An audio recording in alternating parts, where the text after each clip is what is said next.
एक गांव था जो बाहर से बहुत अमीर और चमचमाता हुआ दिखता था। वहां के लोगों के पास बड़े बड़े महल थे, सोने की गाड़ियां थीं, लेकिन किसी के चेहरे पर कोई खुशी या हंसी नहीं थी। और इस अमीरी का राज गांव के बाहर एक घने जंगल में छुपा था। जंगल के बीचों बीच एक पुराने पेड़ के साथ एक काला शीशा खड़ा था। कहते हैं जो भी रात के ठीक 3 बजे उस शीशे के सामने जाकर अपनी कोई परेशानी उस शीशे को दे देता, शीशा उसके बदले उसे करोड़ों की दौलत देता था। इसी दौलत के लिए किसी ने अपनी नींद का सौदा कर लिया, किसी ने अपनी खुशी बेच दी और किसी ने अपना डर शीशे को दे दिया। इसीलिए लोगों के पास पैसा तो बहुत आ गया था, लेकिन वो अंदर से पत्थर के बन चुके थे।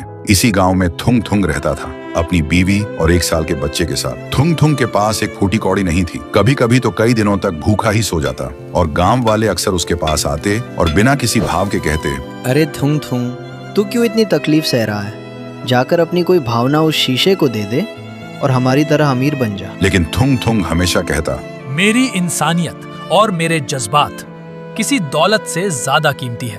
पर कहते हैं ना, गरीबी इंसान को कुछ भी करने पर मजबूर कर देती है। एक दिन थुंग थुंग जब काम से घर लौटा तो उसने देखा उसकी बीवी भूख से हार कर मिट्टी खा रही थी। ये देखते ही थुंग थुंग टूट गया और खुद से ही पूछने लगा, क्या फायदा ऐसी इंसानियत का जब अपना ही परिवार भूखा मर रहा हो। और वो रात के अंधेरे में उस काले शीशे के पास पहुंच ही गया। शीशे के अंदर से एक खौफनाक लाल रोशनी जगमगा रही थी।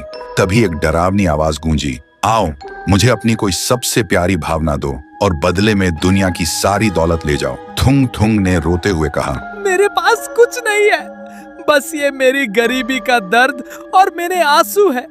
यही ले लो और मुझे एक वक्त की रोटी दे दो। जैसे ही थुंग थुंग के आंसू जमीन पर गिरे, अचानक एक जोरदार धमाका हुआ। शीशा अपने आप टूटकर बिखर गया, लेकिन शीशे से कोई दौलत नहीं निकली, बल्कि काले धुएं का एक भयानक बवंडर बाहर निकला। वो कोई और नहीं, रायस्टार की खूंखार और भूखी आत्मा थी, जो सालों से उस शीशे में कैद थी और किसी ऐसे इंसान का इंतजार कर रही थी जिसके अंदर सबसे ज्यादा दर्द हो। तभी रायस्टार की आत्मा हवा में घूमी और सीधा थुंग थुंग के शरीर के अंदर घुस गई। लेकिन जैसे ही वह थुंग थुंग के शरीर में घुसी, थुंग थुंग का शरीर सुनहरा हो गया। अगली सुबह गांव में हाहाकार मच गया। थुंग थुंग एक विशाल रूप ले चुका था और एक ही झटके में उन सारे पत्थर दिल अमीरों के घरों को राख में मिला रहा था।